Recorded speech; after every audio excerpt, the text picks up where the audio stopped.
Welcome to the Echoes of Ihsan podcast. We're diving deep today into a collection of Islamic teachings that you all have been requesting. It's Sahih Bukhari, specifically, Book 89, all about judgments. Judgments. It's fascinating stuff, right? Because it really showcases those early legal and ethical principles of Islam, Yeah. like in action. Yeah, and what I love about this particular book is that it's not just theoretical. It's like, how did they actually apply these teachings to real-life situations? We're talking about the Prophet Muhammad's sayings and practices here. So it's like a window into the heart of Islamic jurisprudence. Exactly. It's like imagine stepping back in time and witnessing how the Prophet Muhammad and his companions, navigated all these complex legal and ethical dilemmas. So much to unpack here. Where do we even begin? Well, I think a good place to start is with the concept of obedience and leadership, which is like a foundation in Islam, and Hadith 251 is a perfect example of this. Okay, Hadith 251, let's hear it. So in this hadith, the Prophet Muhammad very clearly links obedience to himself with obedience to Allah. That's huge. Right. It's not just about respecting authority figures, it's directly tied to your faith. Right. It establishes a sacred bond between the leader and the followers, grounded in the belief that obeying those in authority is a form of obedience to Allah. But it's not just about blind obedience, right? Exactly. And that's where Hadith 252 comes in. It expands on this concept of obedience and emphasizes that leadership is about, service and accountability. It's interesting how these hadiths build upon each other. So what does Hadith 252 say about leadership specifically? Okay, so it lays out a framework of responsibility, a framework of guardianship, starting with the ruler, right? The ruler is responsible for the well-being of his subjects. It's like that famous saying, every one of you is a guardian and is responsible for his charges. Yes, Yeah. exactly. And it's not just the ruler, this principle of guardianship. It cascades down through various levels of society. So a man is responsible for his family, a woman for her husband's household, a slave for his master's property. It's like this chain of responsibility. A chain of interconnected responsibilities. Wow, that's a powerful image. Everyone is accountable not just for their own actions, but for the welfare of those entrusted to their care. Precisely. And this concept of guardianship really emphasizes that leadership, it's not about power or personal gain.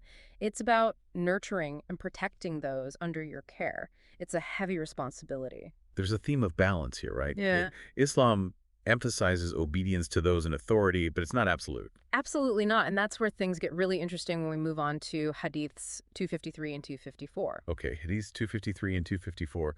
What do these hadiths focus on? These hadiths deal specifically with the caliphate. The caliphate meaning the leadership of the Muslim community after the Prophet Muhammad. Exactly, and specifically its connection to the Quraysh tribe, which sparked some debate and controversy. Right, because the Prophet Muhammad is reported to have said that the caliphate would remain within the Quraysh, which of course had implications for who could lead the Muslim community. And we see this play out historically with Muawiyah, who was, a prominent figure during that time and someone who strongly defended this view. Oh, tell me more about Muawiyah and his stance on this issue. So when somebody challenged him about this, saying that the caliphate could go to any tribe, Muawiyah, he insisted that based on what he had heard directly from the Prophet Muhammad, the caliphate had to stay within the Quraysh lineage. It's interesting how this highlights the importance of, relying on authentic sources and upholding the Prophet Muhammad's words, even on sensitive matters like succession. Absolutely. Muawiyah's stance really demonstrates how much weight people gave to the Prophet Muhammad's teachings and how those teachings shaped their understanding of, leadership and governance. But even within this framework, the hadiths make it very clear that obedience to rulers, it's not absolute. So there are limits to obedience. This is where things get a bit tricky, right? How do you balance obedience with individual conscience? Well, Hadiths 256, 257, and 258 all emphasize the obligation to obey rulers even if they are not ideal. But there's this crucial caveat. Muslims must obey their leaders as long as their commands do not involve disobedience to Allah. So obedience to Allah takes precedence over any earthly ruler. Exactly. And we have a dramatic illustration of this principle in Hadith 259. I love a good story. What happens in Hadith 259? So there's this army commander, and in a fit of rage, he orders his soldiers to build a massive fire and throw themselves into it. Whoa. That's intense. What did the soldiers do? Well, they're understandably hesitant, right? They're like, should we obey this reckless command? But thankfully, before they have to make that decision, the fire dies down. What a relief. But I'm sure this incident didn't go unnoticed. Did the Prophet Muhammad hear about this? Oh, yeah, he hears about it and he's not happy. He condemns the commander's order, saying that if they had jumped into the fire, they would never have come out of it. And he emphasizes that obedience is required only in what is good. That's a powerful message. Blind obedience can lead to disastrous consequences. You have to use your own judgment guided by Islamic teachings to determine the right course of action. Precisely. And speaking of authority, let's shift our focus to the leaders themselves. Book 89 doesn't shy away from, the burdens and responsibilities that come with leadership. Yes, it's not all about power and privilege, right? Yeah. There's a weighty downside to being in charge. Absolutely. Hadiths 260, 261, 262, and 263, they all caution against actively seeking leadership positions. They paint a vivid picture of the challenges, the potential for regret, the immense responsibility. It's a reality check for those who might be tempted by the allure of power and authority. Exactly. And these hadiths use vivid imagery analogies to drive the point home. Like Hadith 262 compares leadership to, a wet nurse who provides nourishment but then experiences a difficult weaning process. Oh, that's a striking analogy. It captures the bittersweet nature of leadership, the initial sense of fulfillment followed by the challenges of guiding and nurturing others, and then ultimately letting go. And the consequences for failing to meet these demands, those are made clear in the next two hadiths, 264 and 265. Oh, this sounds intense. What do these hadiths say about the consequences for bad leaders? Okay, so Hadith 264 states that any ruler who has authority over Muslims but doesn't govern them honestly and justly, they won't even smell the fragrance of paradise. Wow, that's a powerful image. It's like being so far removed from Allah's blessings that you can't even experience the scent of paradise. Right, and then Hadith 265 takes it a step further. It says that if a ruler dies while deceiving his Muslim subjects, Allah will forbid paradise for him altogether. That's a strong statement. It underscores the severity with which Allah views the abuse of power and the violation of trust. These are heavy warnings reminding us that leadership is not just a worldly position, it's a spiritual test. It's about upholding justice, serving others, and ultimately being accountable to Allah. So we've seen this emphasis on the balance between obedience and accountability, the heavy responsibility that comes with leadership. What are your thoughts on this before we move on? It's fascinating, right? It's not a one-way street. Obedience is expected, but leaders, they aren't given a free pass to abuse their power or neglect their duties. It creates a system where justice, righteousness, and accountability are paramount. It's a dynamic system designed to protect both the individual and the community, and I'm eager to see how these principles are applied to real-life situations as we continue our deep dive. Yeah. So we've seen how these principles, obedience, accountability, responsible leadership, they're all laid out in these early hadiths. It's fascinating. Yeah, it's like they lay the groundwork for understanding, how the Prophet Muhammad actually navigated governing this growing and diverse community. Right? Because now we get to see, how those principles are applied in real life. Exactly. Like we're stepping back in time, witnessing Islamic jurisprudence in action. It's not just theory anymore. It's about, okay, how do you handle this specific challenge? Yeah. How do you resolve that dispute? Show me the receipts. Yeah. Give me those real-world examples. Okay, so for instance, Hadith 269 and 270, they mention specific individuals the Prophet Muhammad appointed to, carry out certain tasks. Like we see Qais bin Saad, he's given the responsibility of being like a chief police officer. Maintaining order, keeping things running smoothly. Exactly. And then there's Mu'ad bin Jabal. He's serving as a ruler in Yemen. So expanding the reach of Islamic governance, it's fascinating to see how these appointments reflect the Prophet Muhammad's judgment, right? He's choosing capable and trustworthy people for these key positions. Right. He understood that effective leadership is not about doing everything yourself. It's about building a team. Delegating, surrounding yourself with competent people. Precisely. And then in Hadith 271, we encounter a much more serious case. This one involves apostasy. Apostasy meaning abandoning one's faith. Right. So man embraces Islam and then reverts back to Judaism. And this is obviously a very sensitive issue, especially in the historical context of the early Muslim community. Yeah, the stakes were high. Apostasy was seen as a betrayal, a threat to the community's survival. It's important to remember that these judgments were made in a time when the Muslim community was still establishing itself, facing all sorts of pressures. Right, and the Prophet Muhammad's rulings, they were shaped by those realities. But it wasn't just about applying, strict rules or punishments. There's also an emphasis on fairness consideration. Yeah. Understanding the Prophet Muhammad was known for his compassion. Absolutely. And we see this in Hadith 272, where Abu Bakr, he's a wise companion, right? Yeah. He advises his son, who's a judge, to never judge between two people while angry. Don't make decisions when you're heated. That's good advice for anyone, not just judges. And Abu Bakr, he even quotes the Prophet Muhammad saying, a judge should not judge between two persons while he is in an angry mood. Makes sense. Anger can cloud your judgment. It's important to be calm, objective, especially when you're dealing with matters of justice. Right, the Prophet Muhammad, he understood that. And it's not just about the judge's state of mind. The Prophet Muhammad also took into consideration, like, the circumstances of the people involved. Oh, absolutely. A great example of this is Hadith 273, which it tells this amusing story about the Prophet Muhammad being concerned about, believe it or not, the length of prayers. What? Too much praying. That's a new one. Well, a man complains to him about Mu'adh bin Jabal, who was prolonging the morning prayers, making it difficult for some people to attend. Just even back then, people had issues with long sermons. It's a timeless problem. And what's interesting is the Prophet Muhammad, he gets angry about this. Really? Angry about too much prayer. That's surprising. Not because he doesn't value prayer, but because he understands that not everyone has the same capacity at the same amount of time. It's about making prayer accessible, meeting people where they are. Exactly. He's sensitive to the needs of the elderly, the weak, those with, work commitments.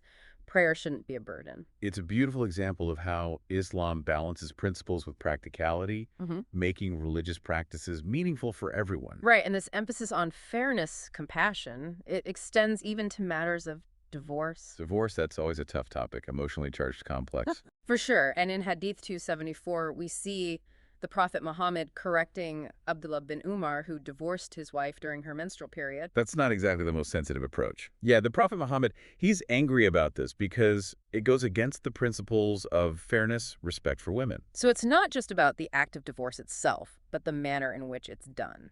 Precisely. It should be thoughtful, respectful, considering the woman's well-being. We've covered a lot of ground here, a wide range of issues. It's fascinating to see how these judgments touch upon so many areas of life. Right. From appointing leaders to dealing with apostasy, settling disputes, even offering guidance on social etiquette. It's like a glimpse into the everyday lives of the early Muslims, the challenges they faced, the questions they had, and how the Prophet Muhammad guided them. Exactly. And speaking of everyday life, let's move on to a fascinating set of hadiths that deal with financial and social matters. Finance is always a relevant topic. What kind of insights do we get from these hadiths? Well, one recurring theme is financial disputes within families, like Hadith 275, where Hind bin Utbah, she's the wife of Abu Sufyan, remember him? Abu Sufyan, yeah. He was initially opposed to Islam. He even fought against the Prophet Muhammad before eventually embracing Islam. You got it, but it seems his past frugality, it kind of carried over into his married life. Oh, no. So what was the problem? So Hind, she complains to the Prophet Muhammad that her husband is a miser, and she asks, is it permissible for me to take from his wealth to, feed and clothe our children? That's a tough situation, balancing a wife's duty to her husband with the needs of her children. And the Prophet Muhammad, he grants her permission to take what is reasonably needed, demonstrating his understanding of the importance of providing for one's family. Even if it means going against the husband's wishes in certain circumstances, it's about prioritizing the well-being of the children. Exactly. He balances the rights of both parties. It's a practical and compassionate approach. And speaking of finances, Hadith 276, it gives us this fascinating little detail about, early Islamic governance and the need for authentication. Authentication? Like, what do you mean? So when the Prophet Muhammad wanted to write a letter to the Byzantines, he had a silver ring made with the inscription, Muhammad, Apostle of Allah. Oh, wow. Like an early seal of authority. Exactly. It signifies his status, the legitimacy of his message. It also shows the importance of establishing clear protocols, symbols of authority. As the Muslim community grew, it's like they needed more formal ways of doing things. Right, like documentation, authentication, it becomes increasingly important. That ring, it's like a window into the evolution of Islamic governance. Now, another hadith that deals with finances, Hadith 277, it provides some insights into the Prophet Muhammad's perspective on, earning a living, accepting payment. That's something a lot of people grapple with. Yeah. How do you balance making a living with, serving others, contributing to the community? It's a timeless question, and this hadith tells the story of Abdullah bin Asadi, a companion who refused payment for work he did for the community. He wanted it to be like a charitable act, a gift for the Muslims. Exactly. But Umar, who was the caliph at the time, he questioned him about this, saying he had intended to do the same. So even Umar the Caliph was thinking about this. It shows how important this issue was. And then they both recalled the Prophet Muhammad's advice on this very matter. I'm curious, what did the Prophet Muhammad advise?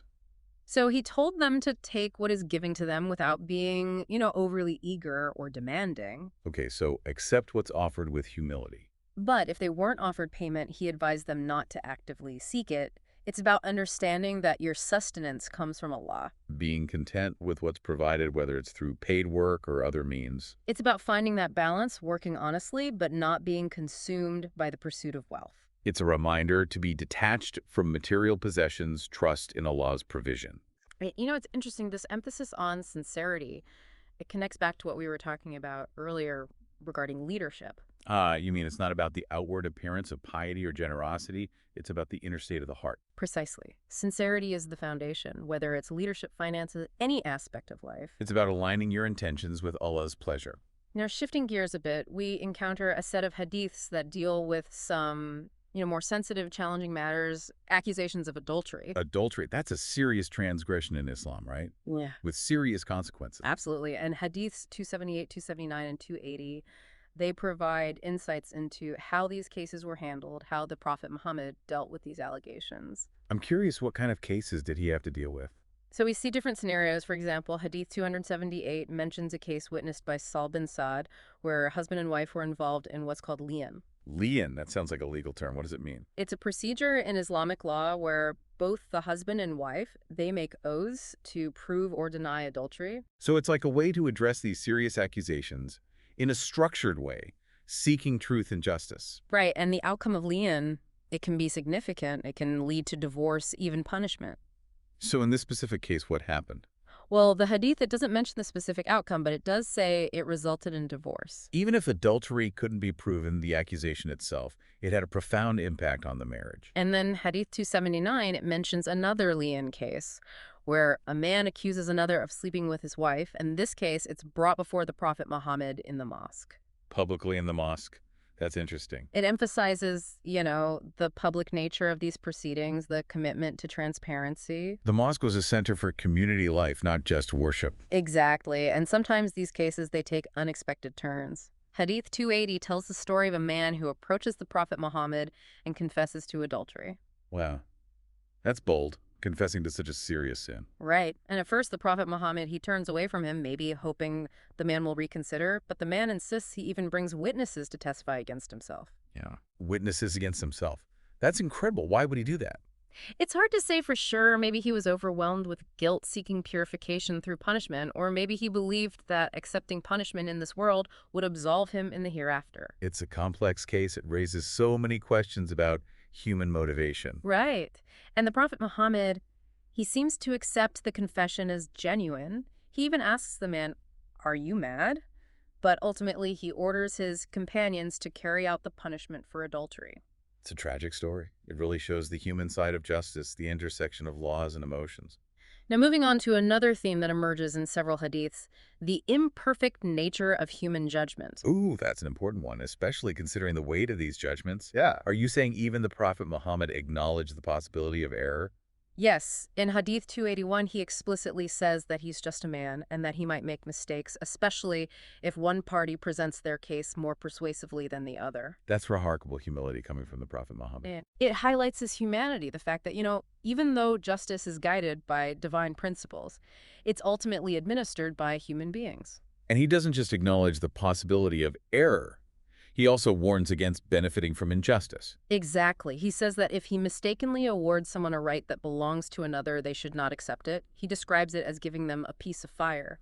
It's a powerful reminder to prioritize justice over personal gain, even when that gain seems to be sanctioned by authority. Right. And this awareness of potential error, the need for caution, it extends to situations where the judge might have personal knowledge of the case, like in Hadith 282. Okay, so what happens in Hadith 282? So Abu Qatada, he seeks a witness to confirm that he had killed an enemy during battle so he could claim the spoils of war. Makes sense. In those days, battles were chaotic. Witnesses were crucial. But Abu Qatada, he couldn't find a witness, however. The Prophet Muhammad, who probably knew who had participated in the battle, he awards him the spoils. Based on his own knowledge. Right. But the hadith goes on to describe differing opinions among scholars about whether a judge should rely solely on their knowledge or require witnesses. That's an interesting debate. It's about balancing the judge's integrity with the need for transparency objectivity. It's a debate that continues to this day. How do you ensure fairness and due process? Complex stuff. It's Yeah. fascinating to see how these nuances were already being discussed in the early days of Islamic jurisprudence. Now, before we get back into more judgments and rulings, I think it's worth pausing to look at a few hadiths that give us some insights into, the Prophet Muhammad's character, his teachings, his interactions with his companions. Yeah, those personal anecdotes, they really help us understand him as a person. Like Hadith 283, it tells this story about the Prophet Muhammad walking Safiya bint Huyai, one of his wives, home, and two men pass by whispering, gossiping about them. Oh no, that's awful. How did the Prophet Muhammad react? He addresses the situation, immediately protecting Safiya's honor. He says she is Safiya, making it clear what their relationship is. And then he points out that, Satan can tempt people to think ill of others. It's a reminder to be cautious. Don't judge others, harshly avoid gossip. Right. It shows his concern for protecting people's reputations, fostering trust within the community. And what about Hadith 284? What does that one tell us? This hadith recounts the Prophet Muhammad's instructions to Mu'adh bin Jabal and Abu Musa. He was sending them to Yemen. Wow, to establish Islamic governance in a new land? That's a huge responsibility. And he gives them some advice. He says, make things easy for the people. Don't burden them with unnecessary rules. Encourage good deeds. Focus on the positive. It's about guidance, compassion, not being harsh or oppressive. It's the essence of his leadership philosophy. And Hadith 285, it shows his emphasis on social graces participating in the community. He encourages setting captives free, showing mercy, accepting invitations, building bonds. These are seemingly simple acts, but they have profound implications. They create a more harmonious and interconnected society. It's about building a community where people feel valued, supported, connected. Exactly. And all of these hadiths, they paint this picture of the Prophet Muhammad as a leader who wasn't just concerned with justice and law, but with cultivating compassion, kindness. He understood that a truly just society, it needs more than just rules. It needs compassion, empathy, concern for the well-being of all its members. Precisely so. Are you ready to dive back into the world of judgments and rulings? Absolutely. I'm ready to see how these principles continue to be applied, how the Prophet Muhammad navigated all these real-life complexities. Okay, so we've really journeyed through this fascinating landscape, Islamic jurisprudence, seeing how the Prophet Muhammad applied these principles of justice, compassion, accountability to all sorts of real-life situations. And now I think we're ready to explore this concept that's so intertwined with leadership. It's the idea of pledges allegiance in Islam. Pledges and allegiance, Right. like the formalization of that bond between a leader and the followers, right? Right. And it's a concept that was so important in those early days, the establishment of the Muslim community governance. Exactly. And, we've talked about obedience, the responsibilities of leadership, but what did it actually mean to pledge allegiance? How did that play out in practice? Yeah, paint that picture for me. Okay, so imagine a public declaration, a solemn contract, individuals affirming their commitment to a leader, the principles they represent. In Hadith 307, it gives us this really detailed description of the pledge that the Prophet Muhammad's companions took. Okay, so what did they pledge? What did it entail? So they swore to listen and obey in times of ease and difficulty, which is huge, right? It shows their unwavering loyalty. Yeah, through thick and thin they were committed. But it went beyond simple obedience. It was about upholding Islamic principles, striving for righteousness in all aspects of life. Like, they pledged to never fight against a rightful ruler, acknowledging the importance of unity, stability. So it's not just personal loyalty. It's about the bigger picture, the principles of Islamic governance, social order. And it goes even deeper. They vowed to stand firm for the truth, even when facing opposition, persecution, reflecting their deep commitment. And they pledged to fear no blame in the path of Allah, demonstrating their courage, willingness to defend their faith even at personal risk. That's powerful. It's a comprehensive oath covering so much obedience, loyalty, courage, truthfulness, striving for righteousness. It's the whole package. It reminds us that Islam, it's not just a set of beliefs or rituals. It's a way of life that affects every aspect of who you are. It calls for commitment on all levels. And of course, these pledges, they were tested. The early Muslim community faced hardships, persecution, even warfare. Yeah, like Hadith 308, it takes us to the Battle of the Trench, a pivotal moment. Yeah. Muslims are outnumbered facing this formidable enemy. They're digging a trench around Medina to defend themselves. Grueling work, I can only imagine. And the Prophet Muhammad, he's witnessing their dedication sacrifice, and he prays for them. He says, "Oh Allah, the real goodness is the goodness of the hereafter. So please forgive the Ansar and the Muhajirin." The Ansar and the Muhajirin, those are the two main groups within the early Muslim community, right? Right. The Ansar were the people of Medina. They welcomed and supported the Prophet Muhammad, and his followers, the Muhajirin, were those who migrated from Mecca. They were the foundation of the early community. Their unity was crucial. And moved by the Prophet Muhammad's prayer, they reaffirm their commitment. They say, "We are those who have given the Pledge of Allegiance to Muhammad to observe jihad as long as we remain alive." Even amidst hardship, that pledge was a source of strength, motivation, unity. It's amazing. It shows the transformative power of commitment, how it binds people together, inspires them to persevere. But I imagine the Prophet Muhammad also understood that, not everyone could give the same level of commitment. People have different limitations, circumstances. Absolutely. Hadith 309 highlights this. Whenever he took a pledge from his companions, he would add the phrase, "as much as you can." That's so important, right? It acknowledges that not everyone can make the same sacrifices. Right. It takes the pressure off. It's about sincerity, doing your best, not forcing people into a rigid mold. It's about fostering a culture of inclusivity, recognizing that even small contributions, when made with a pure heart, are valuable. Exactly. And this compassionate approach, it continued even after the Prophet Muhammad's death. Like in Hadith 310, it describes Ibn Umar pledging allegiance to Abdul Malik. Ibn Umar, he was known for his piety, his deep understanding of Islam. Right. And even though he's pledging allegiance to a ruler who's not the Prophet Muhammad himself, he still maintains that principle of as much as I can, ensuring his sons do the same. Leading by example, passing down those values, it shows how deeply ingrained these principles were. Now, it's important to note that, these pledges, they weren't just vague promises. They often involved specific commitments. Okay, so what kind of specific commitments are we talking about? Well, Hadith 311 tells us that Jabir bin Abdullah, when he pledged allegiance, he was specifically instructed to give good advice to every Muslim. So it's about active contribution, sharing your knowledge, guiding others. It's about community involvement, mutual support, recognizing that we're all interconnected, we all have a role to play. And some pledges, they were seen as particularly binding, carrying a deeper sense of gravity. Yes. Hadith 313 captures this. It's the day of Hudaybiyah, a time of truce between the Muslims and the Quraysh. A moment of negotiation, compromise, high stakes. And when asked what they pledged allegiance for on that day, one of the companions, Salama, he simply replies, "For death." Wow, they were prepared to make the ultimate sacrifice. It speaks to the depth of their conviction, their willingness to face any danger, hardship for the sake of Islam. But realistically, not everyone who pledged allegiance remained completely steadfast, right?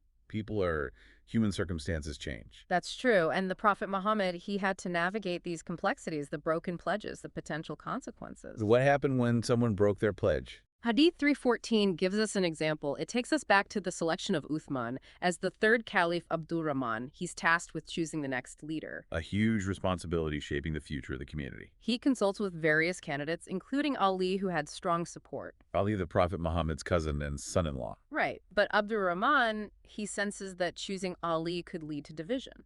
So he's thinking strategically, trying to preserve unity. He chooses Uthman believing he's the best candidate at that time.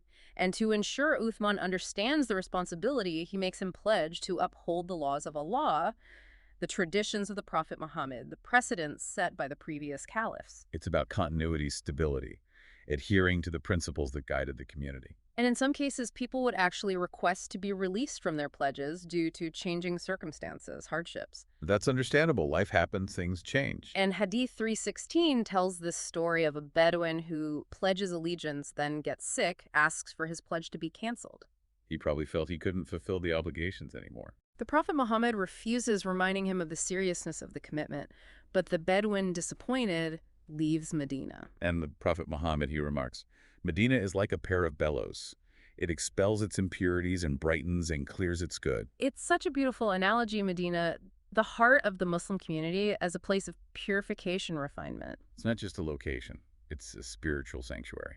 But while the Prophet Muhammad showed compassion in some cases, he also emphasized the seriousness of breaking pledges, especially when those commitments were made for personal gain with insincere intentions. So there were consequences, especially if you broke your pledge for selfish reasons. Hadith 319 talks about the day of judgment, the day of reckoning, and it lists three types of people whom Allah will not speak to or purify on that day. A reminder that our actions have eternal consequences.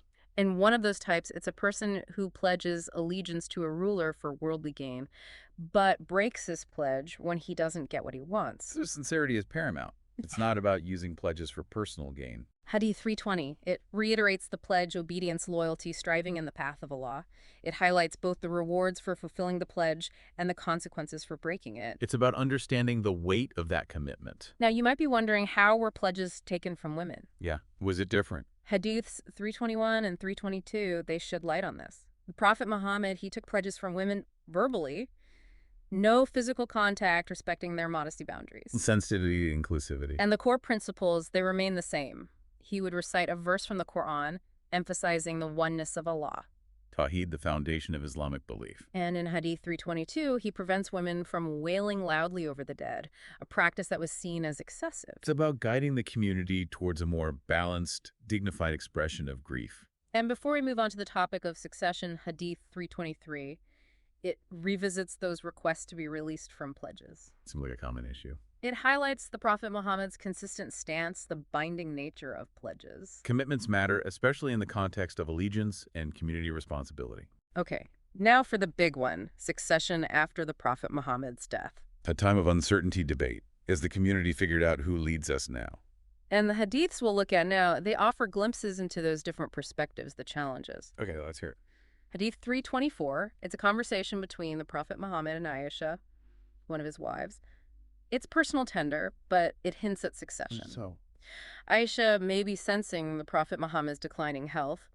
She says that if she were to die first, he'd quickly move on, find solace with another wife. it's about love, wanting to be cherished, remembered. And the Prophet Muhammad, he reassures her, tells her that he would pray for her forgiveness. Showing his love concern for her well-being. But then he says something interesting. He expresses a desire to appoint Abu Bakr and his son as his successors. Wow, so he'd given thought to who should lead after him. And he says Allah will insist on Abu Bakr becoming a caliph, and the believers will prevent anyone else from claiming the caliphate. Suggesting divine support for Abu Bakr's leadership. It lays the groundwork for Abu Bakr's eventual role. Fascinating how this unfolds within a personal conversation. Now, Hadith 325, it focuses on Umar. Umar reflects on the fact that Abu Bakr, during his time as caliph, appointed him as his successor. So setting a precedent, ensuring a smooth transition. But Umar, he expresses uncertainty about doing the same, the weight of the decision. He says, I wish I could be free from its responsibility in that I would receive neither reward nor retribution. He doesn't want that burden. It's a tough call choosing the next leader. It shows how complex this issue was even for those closest to the Prophet Muhammad. Leadership is a responsibility, not just about power. Then Hadith 326, it's right after the Prophet Muhammad's death. The community is grieving, uncertain, and Umar steps forward, gives a speech. Umar, known for his strength, decisiveness. He acknowledges their loss, but emphasizes the need to move forward, find a new leader. Providing comfort, direction. And he highlights Abu Bakr, his closeness to the Prophet Muhammad, his understanding of Islam. Endorsing Abu Bakr, using his influence to guide the community. And Hadith 327, it solidifies Abu Bakr's legitimacy. It's an incident during the Prophet Muhammad's lifetime. A woman asks him a question, then asks, what if I can't find you? A practical question. And the Prophet Muhammad, he says, if you should not find me, then go to Abu Bakr. Wow, delegation of authority, Abu Bakr as a trusted advisor. It validates Abu Bakr, sets the stage for his role as the first caliph. It's amazing to see how these accounts reveal the human side of history, the choices, the personalities, the events that shape the course of things. Now, as we wrap up, let's touch on the remaining hadiths 328 through 331. They offer glimpses into different topics. Okay, so what do they tell us? Hadith 328 talks about 12 Muslim rulers who will rule the Islamic world, a prophecy that's been discussed and interpreted for centuries. Prophecies always capture the imagination. Hadith 329 emphasizes attending congregational prayers, the communal aspect of worship. Strengthening the community through shared rituals. Hadith 330, it condemns those who stayed behind during the Battle of Tabuk, emphasizing the importance of defending the community. Participating, contributing, even when it's hard. And Hadith 331, it addresses those who claim to be Muslim, but their actions don't match, highlighting the importance of sincerity. Faith isn't just about words. It's about living those principles. It's incredible the wisdom and guidance in these hadiths. It's been an amazing journey. What stands out to you about the Prophet Muhammad's leadership? His commitment to justice, fairness, combined with compassion, understanding of human nature, he held himself accountable, sought to uplift his community. I agree, and for me, it's the emphasis on sincerity, intention. It's not just about the rules, it's about the spirit behind them. Beautifully said. So as we conclude, what lessons can we take away from this? I think it's an invitation to reflect on our own roles, responsibilities in our families, communities, the world, to be just compassionate, seek knowledge, live with sincerity, purpose. Couldn't have said it better myself. May these teachings continue to guide and inspire us all.